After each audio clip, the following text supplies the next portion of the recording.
Romeo دوسرا باب۔ پس اے الزام لگانے والے، تو کوئی کیوں نہ ہو، تیرے پاس کوئی عذر نہیں، کیونکہ جس بات کا تو دوسرے پر الزام لگاتا ہے اسی کا تو اپنے آپ کو مجرم ٹھہراتا ہے، اس لیے کہ تو جو الزام لگاتا ہے خود وہی کام کرتا ہے، اور ہم جانتے ہیں کہ ایسے کام کرنے والوں کی عدالت خدا کی طرف سے حق کے مطابق ہوتی ہے۔ اے انسان، تو جو ایسے کام کرنے والوں پر الزام لگاتا ہے اور خود وہی کام کرتا ہے، کیا یہ سمجھتا ہے کہ تو خدا کی عدالت سے بچ جائے گا، یا تو اس کی مہربانی اور تحمل اور صبر کی دولت کو ناچیز جانتا ہے اور نہیں سمجھتا کہ خدا کی مہربانی تجھ کو توبہ کی طرف مائل کرتی ہے، بلکہ تو اپنی سختی اور غیر تائب دل کے مطابق اس قہر کے دن کے لیے اپنے واسطے غضب کما رہا ہے، جس میں خدا کی سچی عدالت ظاہر ہوگی۔ وہ ہر ایک کو اس کے کاموں کے موافق بدلہ دے گا، جو نیکوکاری میں ثابت قدم رہ کر جلال اور عزت اور بقا کے طالب ہوتے ہیں، ان کو ہمیشہ کی زندگی دے گا، مگر جو تفرقہ انداز اور حق کے نہ ماننے والے بلکہ ناراستی کے ماننے والے ہیں، ان پر غضب اور قہر ہوگا، اور مصیبت اور تنگی ہر ایک بدکار کی جان پر آئے گی، پہلے یہودی کی پھر یونانی کی، مگر جلال اور عزت اور سلامتی ہر ایک نیکوکار کو ملے گی، پہلے یہودی کو پھر یونانی کو، کیونکہ خدا کے ہاں کسی کی طرفداری نہیں، اس لیے کہ جنہوں نے بغیر شریعت پائے گناہ کیا وہ بغیر شریعت کے ہلاک بھی ہوں گے، اور جنہوں نے شریعت کے ماتحت ہو کر گناہ کیا ان کی سزا شریعت کے موافق ہوگی، کیونکہ شریعت کے سننے والے خدا کے نزدیک راست باز نہیں ہوتے، بلکہ شریعت پر عمل کرنے والے راست باز ٹھہرائے جائیں گے۔ اس لیے کہ جب وہ قومیں جو شریعت نہیں رکھتی اپنی طبیعت سے شریعت کے کام کرتی ہیں، تو باوجود شریعت نہ رکھنے کے وہ اپنے لیے خود ایک شریعت ہے، چنانچہ وہ شریعت کی باتیں اپنے دلوں پر لکھی ہوئی دکھاتی ہیں، اور ان کا دل بھی ان باتوں کی گواہی دیتا ہے، اور ان کے باہمی خیالات یا تو ان پر الزام لگاتے ہیں یا ان کو معذور رکھتے ہیں۔ جس روز خدا میری خوشخبری کے مطابق یسوع مسیح کی معرفت آدمیوں کی پوشیدہ باتوں کا انصاف کرے گا، پس اگر تو یہودی کہلاتا اور شریعت پر تکیہ اور خدا پر فخر کرتا ہے، اس کی مرضی جانتا اور شریعت کی تعلیم پا کر عمدہ باتیں پسند کرتا ہے، اور اگر تجھ کو اس بات پر بھی بھروسہ ہے کہ میں اندھوں کا رہنما اور اندھیرے میں پڑے ہوں کے لیے روشنی اور نادانوں کا تربیت کرنے والا اور بچوں کا استاد ہوں، اور علم اور حق کا جو نمونہ شریعت میں ہے وہ میرے پاس ہے، پس تو جو اوروں کو سکھاتا ہے اپنے آپ کو کیوں نہیں سکھاتا؟ تو جو واز کرتا ہے کہ چوری نہ کرنا، آپ خود کیوں چوری کرتا ہے؟ تو جو کہتا ہے کہ زنا نہ کرنا، آپ خود کیوں زنا کرتا ہے؟ تو جو بتوں سے نفرت رکھتا ہے، آپ خود کیوں مندروں کو لوٹتا ہے؟ تو جو شریعت پر فخر کرتا ہے، شریعت کے عدول سے خدا کی کیوں بے عزتی کرتا ہے؟ کیونکہ تمہارے سبب سے غیر قوموں میں خدا کے نام پر کفر بکا جاتا ہے، چنانچہ یہ لکھا بھی ہے، ختنہ سے فائدہ تو ہے بشرطے کہ تو شریعت پر عمل کرے، لیکن جب تو نے شریعت سے عدول کیا تو تیرا ختنہ نامختونی ٹھہرا۔ پس اگر نامختون شخص شریعت کے حکموں پر عمل کرے تو کیا اس کی نامختونی ختنہ کے برابر نہ گنی جائے گی؟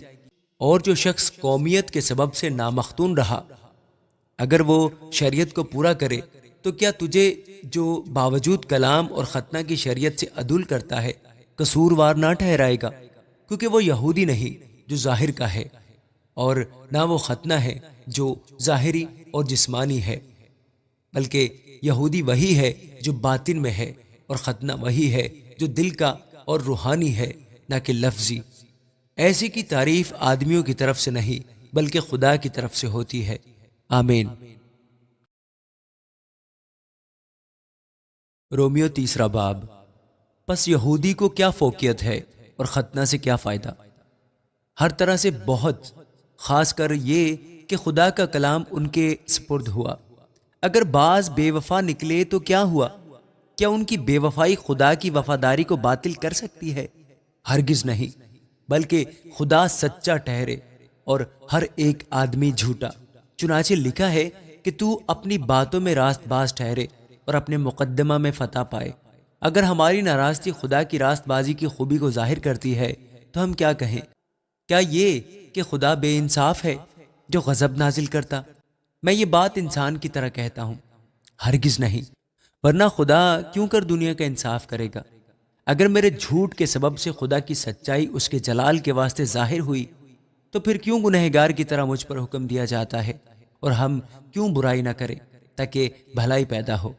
چنانچہ ہم پر یہ تہمت لگائی بھی جاتی ہے، اور بعض کہتے ہیں کہ ان کا یہی مقولہ ہے، مگر ایسوں کا مجرم ٹھہرنا انصاف ہے۔ پس کیا ہوا؟ کیا ہم کچھ فضیلت رکھتے ہیں؟ بالکل نہیں، کیونکہ ہم یہودیوں اور یونانیوں دونوں پر بیشتر ہی یہ الزام لگا چکے ہیں کہ وہ سب کے سب گناہ کے ماتحت ہیں۔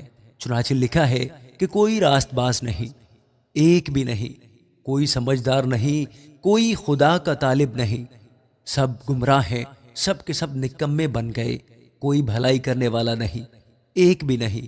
ان کا گلا کھلی ہوئی قبر ہے، انہوں نے اپنی زبانوں سے فریب دیا، ان کے ہونٹوں میں سانپوں کا زہر ہے، ان کا منہ لعنت اور کڑواہٹ سے بھرا ہے، ان کے قدم خون بہانے کے لیے تیز رو ہیں، ان کی راہوں میں تباہی اور بدحالی ہے، اور وہ سلامتی کی راہ سے واقف نہ ہوئے، ان کی آنکھوں میں خدا کا خوف نہیں۔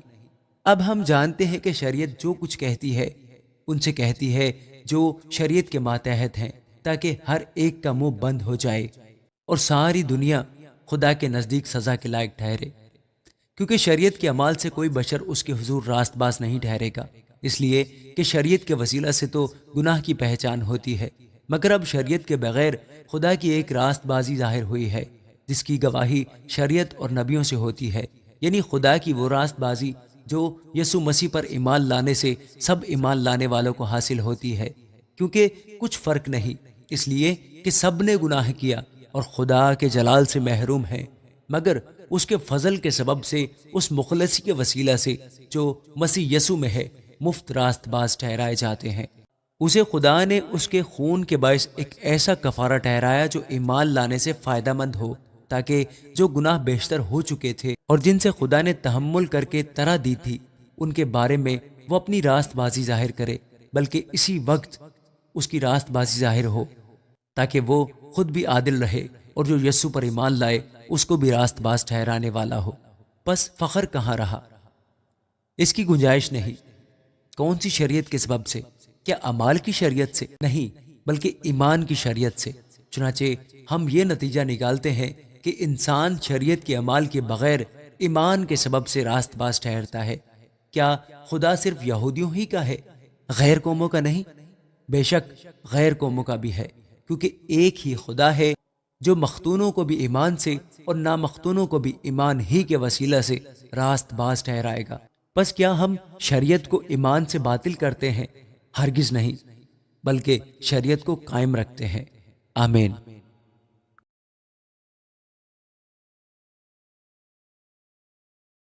بس ہم کیا کہیں کہ ہمارے جسمانی باپ ابراہیم کو کیا حاصل ہوا؟ کیونکہ اگر ابراہیم اعمال سے راست باز ٹھہرایا جاتا تو اس کو فخر کی جگہ ہوتی، لیکن خدا کے نزدیک نہیں۔ کتاب مقدس کیا کہتی ہے؟ یہ کہ ابراہیم خدا پر ایمان لایا اور یہ اس کے لیے راست بازی گنا گیا۔ کام کرنے والے کی مزدوری بخشش نہیں بلکہ حق سمجھی جاتی ہے، مگر جو شخص کام نہیں کرتا بلکہ بے دین کے راست باز ٹھہرانے والے پر ایمان لاتا ہے، اس کا ایمان اس کے لیے راست بازی گنا جاتا ہے۔ چنانچہ جس شخص کے لیے خدا بغیر اعمال کی راست بازی محسوب کرتا ہے، داؤد بھی اس کی مبارک حالی اس طرح بیان کرتا ہے کہ مبارک وہ ہیں جن کی بدکاریاں معاف ہوئیں اور جن کے گناہ ڈھانکے گئے۔ مبارک وہ شخص ہے جس کے گناہ خداوند محسوب نہ کرے۔ بس کیا یہ مبارک بادی مختونوں ہی کے لیے ہے یا نامختونوں کے لیے بھی؟ کیونکہ ہمارا دعویٰ یہ ہے کہ ابراہیم کے لیے اس کا ایمان راست بازی گنا گیا۔ بس کس حالت میں گنا گیا؟ مختونی میں یا نامختونی میں؟ مختونی میں نہیں بلکہ نامختونی میں۔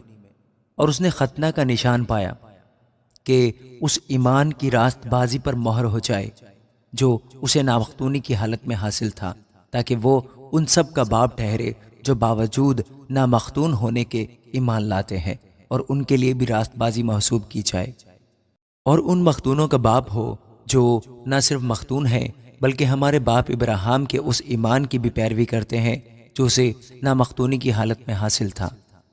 کیونکہ یہ وعدہ کہ وہ دنیا کا وارث ہوگا، نہ ابراہیم سے نہ اس کی نسل سے شریعت کے وسیلے سے کیا گیا تھا، بلکہ ایمان کی راست بازی کے وسیلہ سے، کیونکہ اگر شریعت والے ہی وارث ہوں تو ایمان بے فائدہ رہا اور وعدہ لا حاصل ٹھہرا، کیونکہ شریعت تو غضب پیدا کرتی ہے، اور جہاں شریعت نہیں وہاں عدل حکمی بھی نہیں۔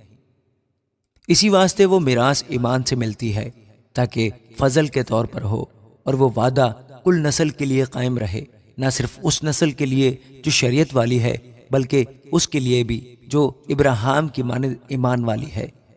وہی ہم سب کا باپ ہے، چنانچہ لکھا ہے کہ میں نے تجھے بہت سی قوموں کا باپ بنایا، اس خدا کے سامنے جس پر وہ ایمان لایا اور جو مردوں کو زندہ کرتا ہے اور جو چیزیں نہیں ہیں ان کو اس طرح بلا لیتا ہے کہ گویا وہ ہیں۔